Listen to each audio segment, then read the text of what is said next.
Dans cette vidéo, je vais te parler des pires arnaques qu'il y a actuellement dans le monde des NFT.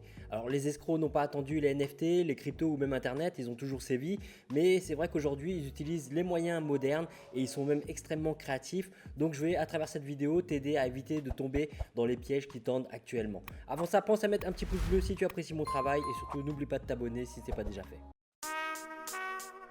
The feds is watching, niggas plotting to get me. Will I survive? Will I die? Come on, let's picture the possibility giving me charges. Lawyers making a grip. I told the judge I was raised. Alors on commence avec l'arnaque la plus répandue et donc l'arnaque la plus répandue ce sont les contrefaçons. Ça arrive régulièrement, j'ai eu beaucoup de messages par rapport à ça. Donc se faire avoir dans les NFT, c'est pas trop grave, ça nous sert de leçon. Mais si on peut éviter, comme on dit, mieux vaut prévenir que guérir. Donc les contrefaçons, c'est vraiment tellement simple à faire que les escrocs, ils ont sauté dessus. Et c'est vrai qu'on peut se faire avoir facilement si on n'est pas attentif. Donc là, il y a deux choses sur OpenSea ou sur même d'autres marchés. Il y a les contrefaçons, puis il y a aussi les offres. Les offres, c'est un peu différent. Je te donne un exemple, quand tu vends par exemple un NFT à 0,40 Ethereum et quelqu'un va venir te faire une offre, mais ça ne sera pas en Ethereum, ça sera en DAI, ça sera en stablecoin et tu ne vas pas faire attention et du coup tu vas vendre ton NFT pour $40 par exemple au lieu de 40 Ethereum. Donc tu vois, c'est très facile de se faire avoir si on n'est pas attentif. Et les contrefaçons, c'est pareil. Là où c'est compliqué, c'est qu'au niveau des contrefaçons, là on n'a absolument aucune différence entre l'image originale et l'image contrefaite. Donc si on ne fait pas attention, et je vais te montrer quand même bien sûr des moyens pour éviter de te faire avoir, mais si on ne fait pas attention, on peut se retrouver avec un NFT et en général, qu'est-ce qui se passe? Le NFT après il disparaît de ton portefeuille parce que c'était une arnaque. Donc je vais te montrer maintenant quelques exemples. Alors je vais donner un exemple avec une collection qui vient de sortir et qui a pas mal explosé, donc c'est Mechaverse. Et donc si tu vas sur OpenSea et que tu écris Mechaverse, tu vas voir qu'il y a pas mal de résultats. Alors parfois les collections officielles n'ont pas encore le ticker bleu et c'est là où c'est compliqué. Quand il n'y a pas encore eu de reveal par rapport à la collection, ils n'ont pas encore le ticker bleu et ça arrive par la suite. Donc c'est à dire qu'il y a des collections qui sont officielles mais qui ne sont pas encore validées par OpenSea. Mais le premier red flag, si tu veux, c'est de voir la quantité de NFT qu'il y a dans la collection. Comme tu peux le voir, une vraie collection, souvent il y a beaucoup de quantité. Ça peut arriver que non, mais la plupart du temps, les collections, il y a 7000, 8000, 10 000 NFT. Et là, tu vois, on en a 8500.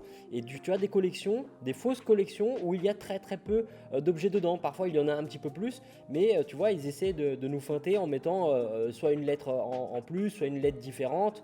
Ils essaient de faire en sorte que ça ressemble à la vraie collection. Là, tu vois, par exemple, le gars, il a juste mis un point où il a mis Mechaverse collection, où il y en a, ils vont mettre Mechaverse officiel. Et quand tu cliques dedans, tu verras que ils ont récupéré des images.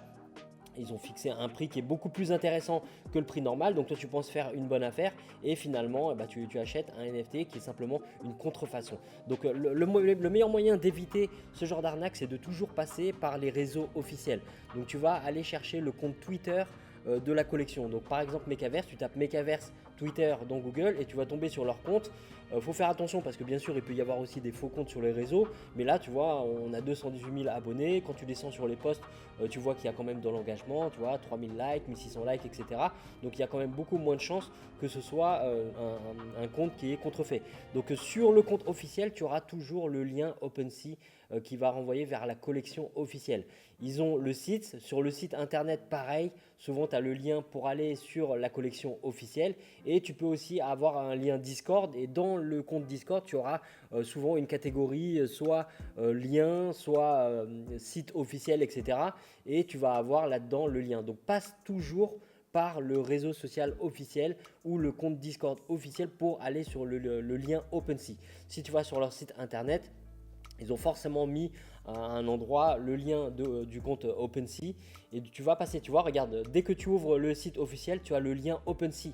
Donc ça te prend 2 secondes de passer par là, mais ça t'évite de perdre tes sous en achetant un NFT qui est contrefait. Donc tu vois, tu vas cliquer sur le lien et là tu vas tomber sur la vraie collection officielle. Donc là maintenant il y a le ticker. Donc quand tu as le ticker, tu sais que c'est une collection qui est officielle, donc tu es tranquille. Mais s'il n'y a pas encore le ticker, tu fais très attention. Surtout, tu ne passes pas par la barre de recherche OpenSea pour te retrouver une collection. Surtout, ne fais jamais ça.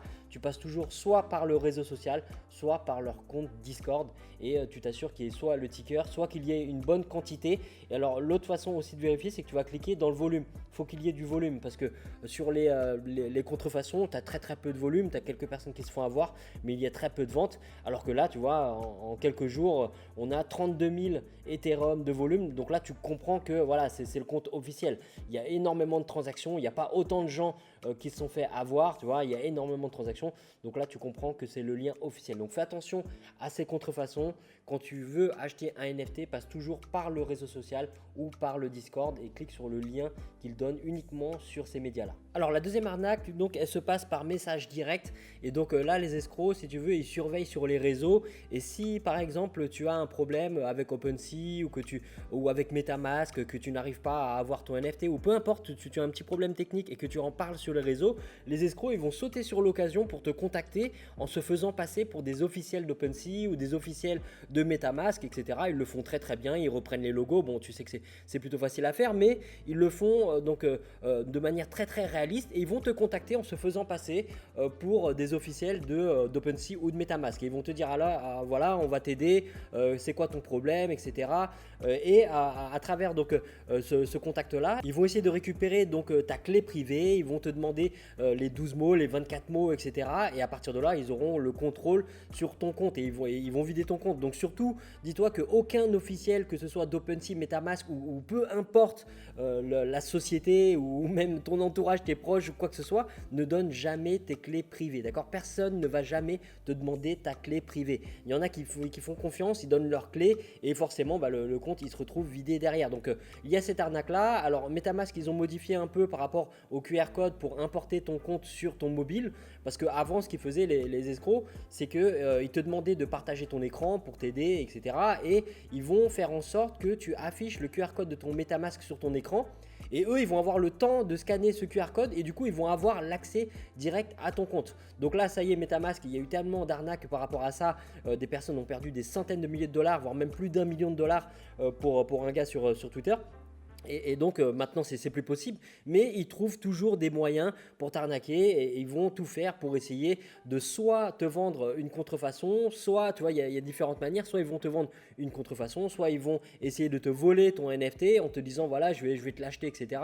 Donc la principale précaution que tu peux avoir par rapport à ces messages, c'est n'accepte jamais les messages directs. C'est aussi simple que ça. Là tu peux être radical par rapport à ça. Quand on te contacte sur Discord, directement ou sur Twitter, quelqu'un qui essaye comme par hasard de venir t'aider, dis-toi que c'est pas quelqu'un qui veut vraiment ton bien, c'est quelqu'un tout simplement qui essaie de t'arnaquer. Soit il va te proposer un super prix sur un NFT qui est bien en dessous de la valeur du marché, soit il va essayer de te donner des conseils par rapport à ce que tu as, au problème que tu as, en essayant de t'apporter une solution. Mais dis-toi que c'est toujours un escroc, c'est rarement un officiel qui va venir t'aider, parce que ça, il y a des...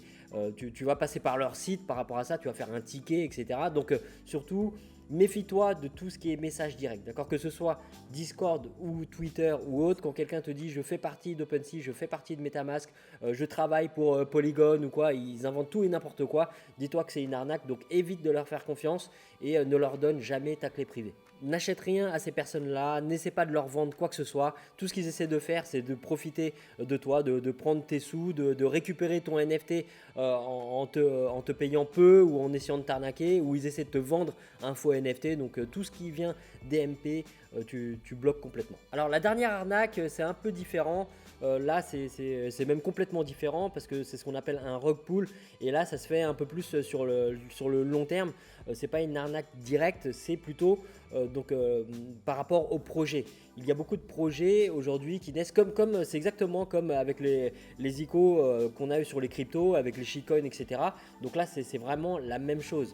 Il y avait ça même avant les cryptos, même Internet avec des fausses sociétés, mais en gros, ce sont des projets qui sont complètement malhonnêtes. Les personnes qui sont à la tête de ces projets ont leur objectif, c'est simplement de faire rentrer des personnes dans le projet et de partir avec la caisse. Donc ça s'appelle des rug pulls, et c'est pour ça que c'est important de faire des recherches quand tu investis sur un projet. Tu veux pas investir dans n'importe quoi, comme sur les cryptos, tu veux pas mettre tes sous dans n'importe quel projet, parce que tu sais que derrière, il y a une possibilité que les personnes partent avec les sous. Donc quand tu investis dans un projet NFT, regarde déjà si les personnes à la tête du projet sont anonymes, est-ce que ça a l'air crédible, est-ce qu'il y a de l'engouement derrière, est-ce que c'est vraiment quelque chose qui a l'air sérieux, ou est-ce qu'au contraire les personnes qui sont à la tête du projet restent anonymes, que c'est un petit peu flou, qu'il y a des zones d'ombre, et à ce moment-là tu comprends qu'il y a un risque de rug pull. Le rug pull, tu ne vas pas sentir l'arnaque tout de suite parce que tu vas acheter le NFT.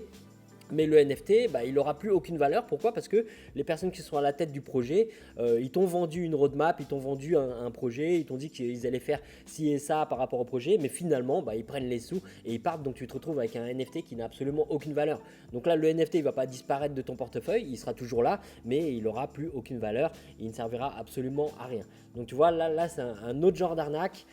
Qui est un peu plus difficile à déceler, mais si tu fais bien tes recherches et que tu fais toujours ton enquête quand tu investis dans un projet, et finalement tu peux te rendre compte que ces escrocs là souvent ils créent de nouveaux projets sans cesse, et il y a des personnes qui sont sur leur dos et qui les surveillent et qui l'annoncent, hein. Ils le disent sur Twitter: attention, telle personne était déjà dans tel projet qui était un rug pull, et donc il y a de fortes chances qu'ils le refassent encore. Donc voilà, méfie-toi des projets NFT où les personnes sont anonymes. Méfie-toi quand le projet n'est pas clair, parce qu'il y a toujours un risque que les personnes disparaissent avec la caisse. Donc voilà, pour finir la vidéo, je te fais un petit récap.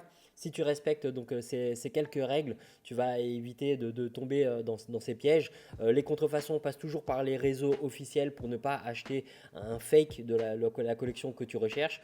Quand tu acceptes une offre sur OpenSea ou sur un autre marché, fais bien attention à la crypto qui est offerte par rapport à l'enchère. Est-ce que c'est bien de l'Ethereum? Est-ce que c'est pas plutôt un stablecoin? Donc fais bien attention à ça, fais bien attention au montant aussi, d'accord? Si tu vends ton NFT par exemple, je sais pas, à 0,40 Ethereum, fais attention que l'offre ne soit pas de 0,04 Ethereum, parce que si tu es dans l'empressement, tu veux peut-être récupérer de la liquidité, tu vas accepter l'offre et finalement tu l'auras vendu pour 10 fois moins cher que le prix original. Les messages directs, c'est simple, sur Discord. Tu peux bloquer carrément les messages directs, tu en auras toujours, et dis-toi que les messages directs sont des personnes qui viennent pour essayer de profiter de toi. Elles ne viennent pas des sites officiels, elles sont là pour te réclamer ta clé privée ou t'acheter ton NFT en te payant une somme bien inférieure, ou essayer de te vendre une contrefaçon. Donc surtout tout ce qui vient des messages directs, tu évites. Et pour les rug pulls, fais bien tes recherches, surtout ne va pas investir dans un projet NFT parce qu'un tel a dit que c'était intéressant, parce qu'un tel a dit que c'était super, qu'un tel a dit que le projet il venait de telle personne et tout. Ne te fie pas aux opinions des autres, fais tes propres recherches et investis uniquement après avoir fait ton enquête sur le projet. Voilà, c'est la fin de cette vidéo, j'espère qu'elle te sera utile. Pense à mettre un petit pouce bleu si ça t'a plu, et surtout n'oublie pas de t'abonner si ce n'est pas déjà fait. Je te souhaite un bon trading et de bons profits.